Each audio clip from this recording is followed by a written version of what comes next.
Hello, everyone.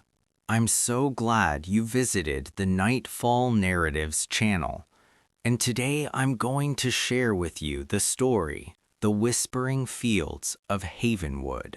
The dust hung heavy over Havenwood, clinging to every leaf and blade of grass.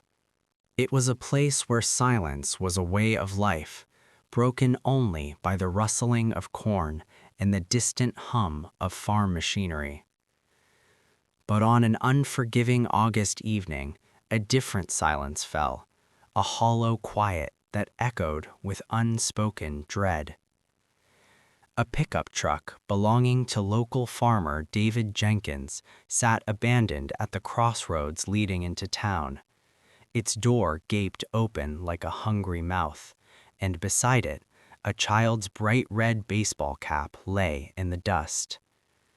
Sheriff Ben Carter, a man who knew every soul in Havenwood, felt a cold knot tighten in his stomach. David and his young son Billy had vanished.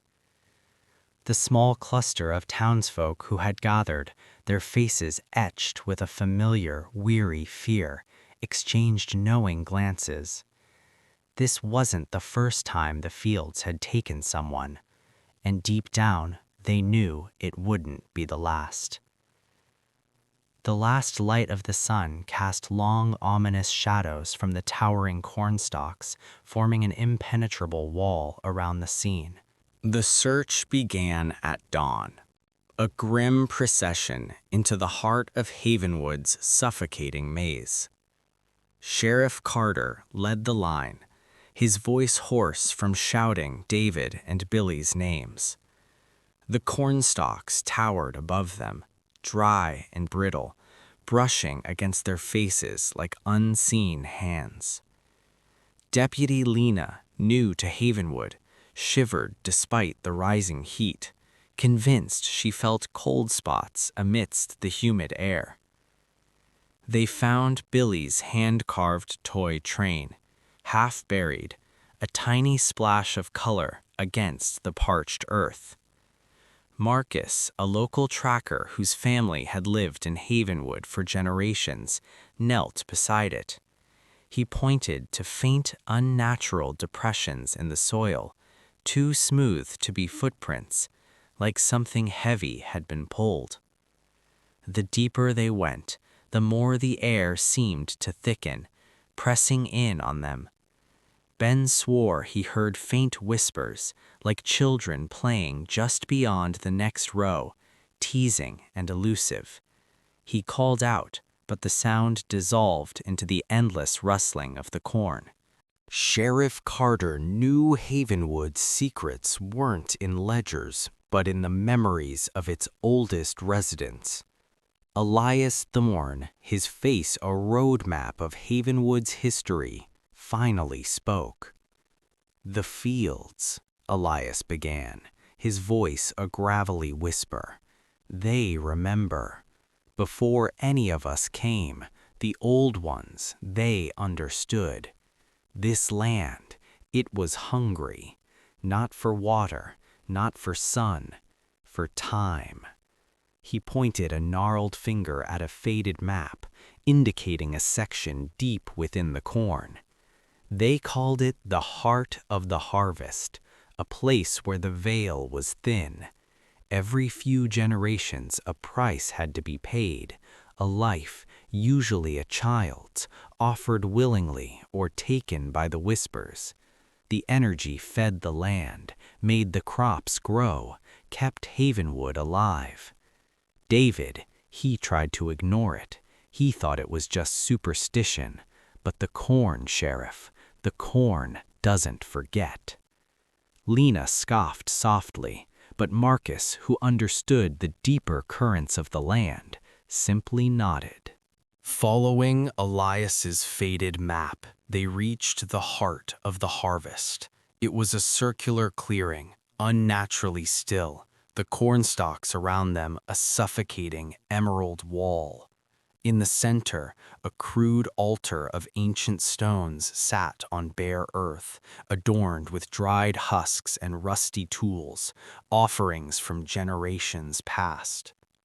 Lena's drone, rising above the suffocating canopy, detected an anomalous energy signature, a faint, rhythmic pulse deep within the corn. Ben heard the whispers again, no longer fleeting, but distinct, overlapping voices, David's pleas for help, Billy's terrified cries, quickly melting into mocking, disembodied laughter. Marcus, his face now etched with a grim acceptance, pointed to small, bare footprints pressed into the damp soil around the altar. Too shallow, too evenly spaced to be those of a struggling man or child. They were like the imprints of a dance. The pulsating light, now visible through a distant gap in the stalks, beckoned them forward, a lure to the terrifying source of Havenwood's enduring hunger. The pulsating light led them to a gaping sinkhole, shrouded by ancient root-like tendrils that pulsed with a faint, unholy glow. From its depths rose a shimmering, iridescent mist, swirling into vague, human-like forms that danced just at the edge of perception. Lena cried out, dropping her tablet as the whispers became a deafening torrent in her mind. Desperate pleas from David and Billy, interwoven with insidious, seductive promises of peace and belonging. She collapsed, clutching her head. Ben, fighting the profound, dizzying pull of the mist, desperately shone his flashlight into the swirling vapor, but the light seemed to be swallowed whole. Marcus, with grim determination, scattered dried herbs from a small pouch, creating a temporary, fragile barrier around Lena. Then, Ben saw them, David and Billy, translucent and shimmering within the mist, their faces peaceful, their hands beckoning. They were there, waiting, offering an end to the search, an end to the fear, an end to everything. The siren song of the mist was almost too strong. Ben, lost in the shimmering vision of David and Billy, began to move towards the sinkhole's edge, his face blank with a devastating peace. Marcus lunged, his iron grip on Ben's arm snapping him back to reality.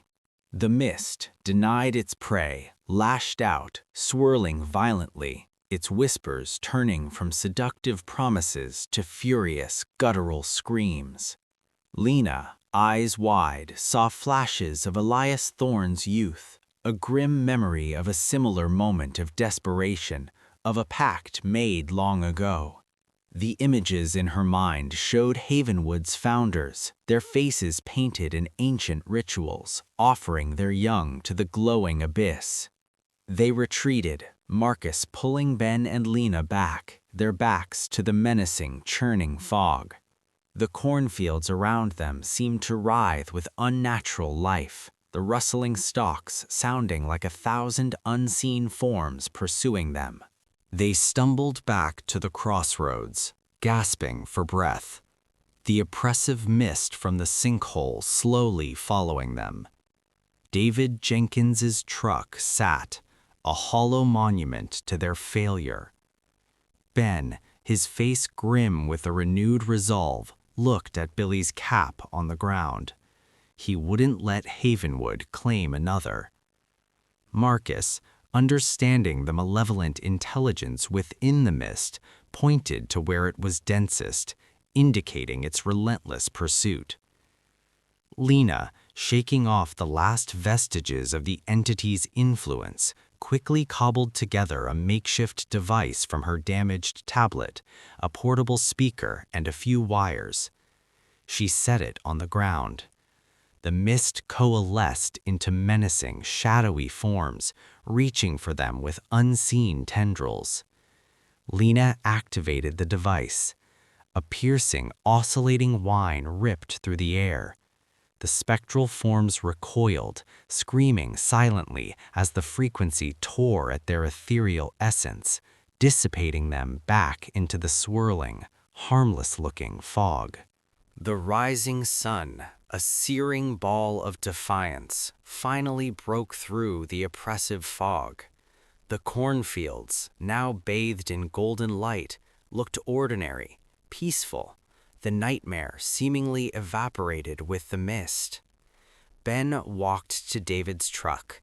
Nailed to the steering wheel, a small hand-carved wooden cross, adorned with a fresh green leaf, a final offering. He knew then.